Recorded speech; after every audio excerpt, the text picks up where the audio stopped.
5 things you absolutely must do to get ahead financially in 2026. No more excuses. Most people are not falling behind financially because they are lazy. That is the comfortable lie people tell themselves, and I am not going to indulge it. The real reason is sharper and more fixable than laziness. They are spending their energy on the wrong things, making noise where there should be precision, and ignoring the few decisions that would actually move the needle.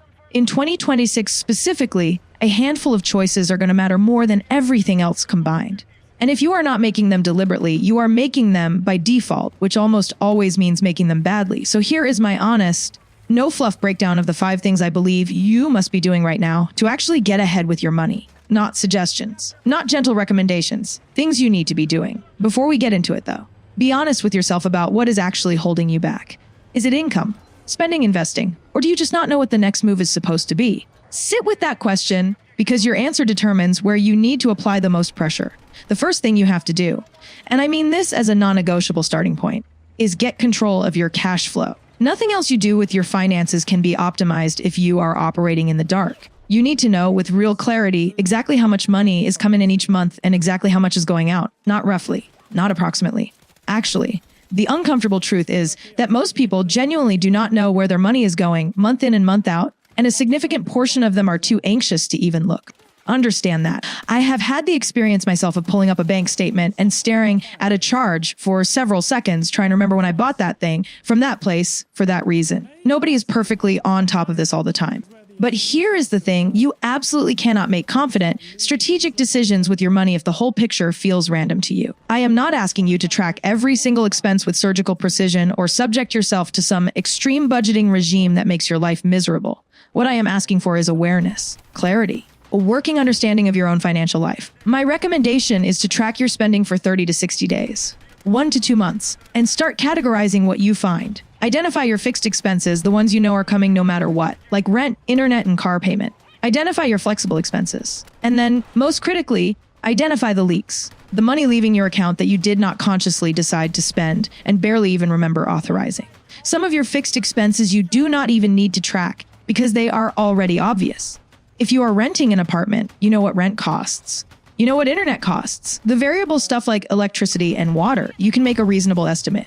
The leaks are where the real work is. And when you find them, I am not telling you to go cold turkey and eliminate everything that brings you any pleasure. That is a dogshit strategy and it does not work. What I am saying is create soft rules. Guardrails. If you discover you are spending $150 a week eating out when you thought it was $50, the answer is not never eat out again. The answer is cut it to once or twice a week instead of 4 or 5 times. That is it. That is the adjustment. And from personal experience, the wake-up call often comes from somewhere embarrassingly small. For me, it was convenience store runs. $5, $6, $7 at a time, multiple times a week, adding up to a genuinely embarrassing monthly total on Doritos and candy bars. Individually, nothing. Collectively, a slow leak draining money I could have been putting somewhere useful. Get the clarity first. Everything else builds on it. The second thing I am going to tell you to do is build a financial buffer before you take on any meaningful risk. And I want you to understand why this matters beyond the obvious surface level reasoning. The standard pitch for an emergency fund is that it protects you when something goes wrong. That is true. But the deeper reason, the one people talk about less, is that financial instability makes you inconsistent, and inconsistency destroys wealth building more than almost anything else. When you are operating without a cushion, every unexpected expense becomes a crisis that forces a bad decision. You panic sell investments at the worst possible moment. You reach for a credit card you cannot actually afford. You make career decisions based on desperation rather than strategy, staying in a bad job because you simply cannot afford to leave. None of those are wealth-building moves. They are survival moves, and they keep you stuck.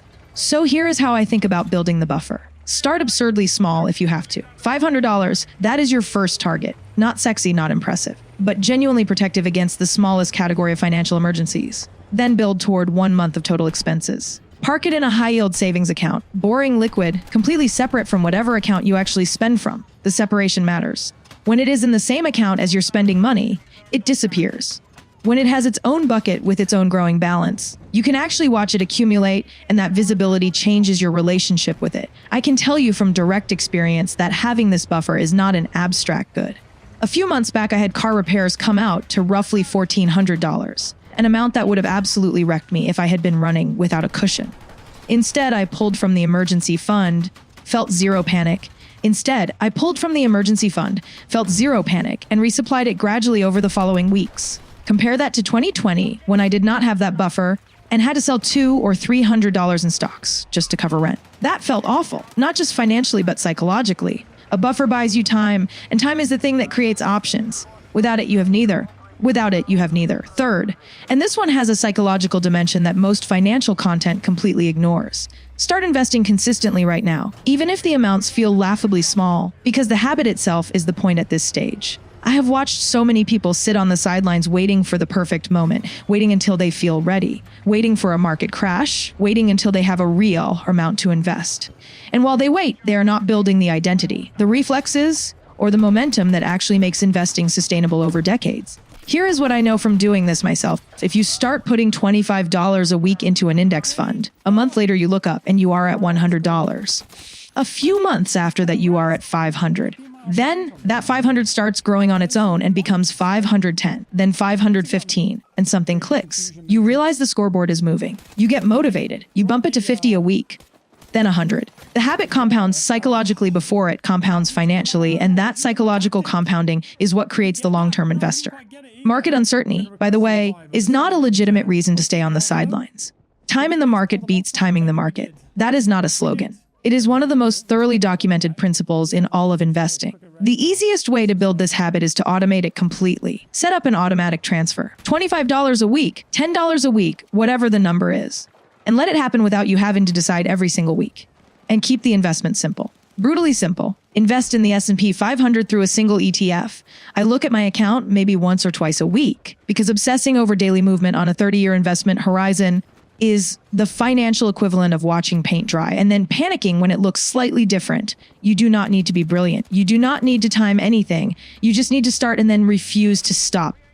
Fourth on my list, and this is one where I think people genuinely underestimate how silently destructive the problem is, be ruthlessly intentional about lifestyle upgrades, because every single one of them carries an opportunity cost that compounds against you for years. This is not about depriving yourself of everything. This is about understanding the true cost of financial decisions that feel like simple quality of life improvements.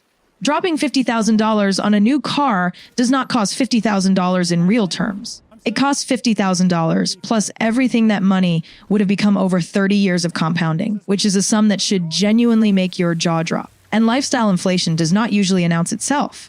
It sneaks up in the form of gradual raises that get absorbed by gradually upgraded spending, until you look up a few years later and realize you are spending dramatically more than before without meaningfully improving your actual life. Small monthly increases in your expenses, compounded over years, capable of pushing your retirement back by years of your actual life. I think of it this way: every dollar I invest today is buying back time on the back end, getting me closer to the point where the 9 to 5 stops being mandatory and real freedom begins. Spending should reflect what you actually value, what you think will earn you approval from people who are quietly drowning in their own monthly payments. If someone gives you grief for driving a paid-off used car, let them. They have an $800 monthly car payment, and you do not. You are saving $10,000 a year that they are spending. Who is actually winning that situation? When you feel the pull toward a major upgrade, delay it by at least a month and ask yourself one honest question: does this genuinely improve my life? Or am I trying to perform success for an audience that is not paying my bills? I drove my grandmother's old car for years while people roasted me for it. I did not give a damn. It was paid off and it ran fine. On the other hand, when my editing computer became a genuine bottleneck to my work, I eventually upgraded it and it was absolutely worth it. The difference is intention. Know which category you are in before you spend. The fifth and final thing, and this one might be the most underrated on the entire list, is to simplify your financial system to the point where maintaining it requires almost no willpower. Because here is what I have observed: complexity is not sophistication. Complexity is the enemy of consistency, and consistency is the only thing that actually builds wealth over time. If your financial setup has too many moving parts, too many accounts, too many decisions to make every week, you will develop decision fatigue and eventually abandon the whole thing. I've seen people with 7 or 8 separate brokerage accounts, tax-advantaged accounts with different purposes, just regular investing accounts scattered across different platforms. And they are reliably the least consistent investors I know. Not because they do not care, because the system they built is working against them. My own early Roth IRA was a disaster of 30 or 40 individual stocks that I thought made me look like a sophisticated investor, and actually just made me anxious and inconsistent. Eventually, I stripped everything down. sold out of the individual positions, consolidated into 3 ETFs, and suddenly the whole thing felt manageable and almost boring, which is exactly the right feeling.